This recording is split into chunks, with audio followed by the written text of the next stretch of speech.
Bonjour Anna. Alors, comment ça se passe avec ton groupe? Avec le groupe d'apprenants alpha communicants, ça se passe très bien. On travaille en priorité la recherche stratégique de repères visuels et la reconnaissance des mots du quotidien. Une fois qu'une personne prononce bien un mot, on peut la faire lire. Pour la compréhension écrite, je me sers de documents authentiques.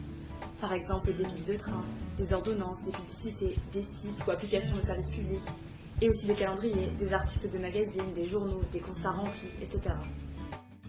Je leur donne des exercices de compréhension associés à ces documents. Par exemple, des exercices vrais-faux, des exercices où il faut relier, à choix multiples ou encore à compléter. J'ai observé un atelier de ta collègue Brigitte et elle n'a pas du tout la même méthode que toi. Oui, Brigitte fait d'abord produire des énoncés aux apprenants à l'oral. Cela peut être de petits dialogues formels ou informels ou bien des monologues, par exemple le récit d'un événement vécu. Ensuite, elle transcrit ces énoncés et les apprenants les lisent. Passer par l'émotion, l'affect permet une meilleure mémorisation et acquisition.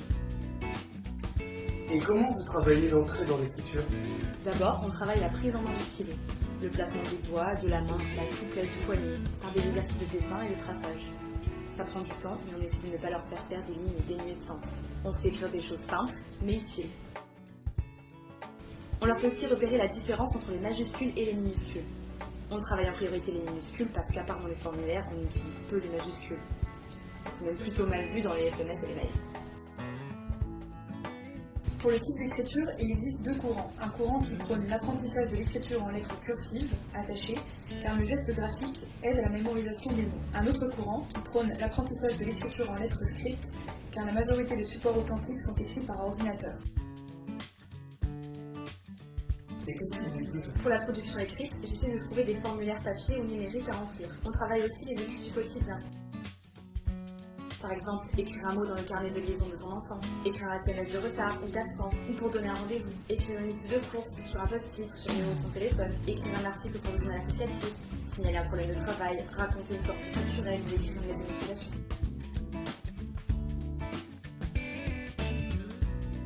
Et quand il se trompe, comment tu fais? Eh bien, je note les difficultés rencontrées et elles me servent de déclencheur pour la prochaine activité. Ça peut être de la grammaire, de l'orthographe, le lien entre l'écriture et les sons, etc.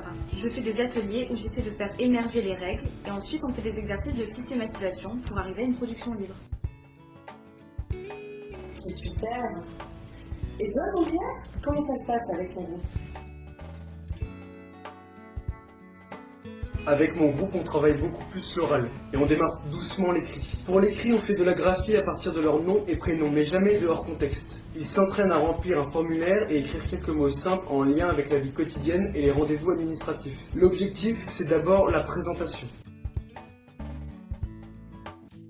Eh bien, merci à tous les deux. Quelle équipe!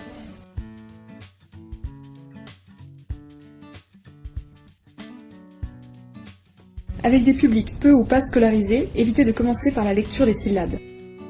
Commencez par la reconnaissance globale des mots les plus fréquents du quotidien et les repères visuels et informatifs. Date, titre, encadré, etc. sur les supports authentiques. Il vaut mieux qu'un apprenant sache reconnaître de quel écrit il s'agit que de connaître toutes les lettres de l'alphabet. On part toujours du global pour aller vers le particulier, à la manière d'un entonnoir. On partira d'abord du sens pour aller vers la syllabe et le son.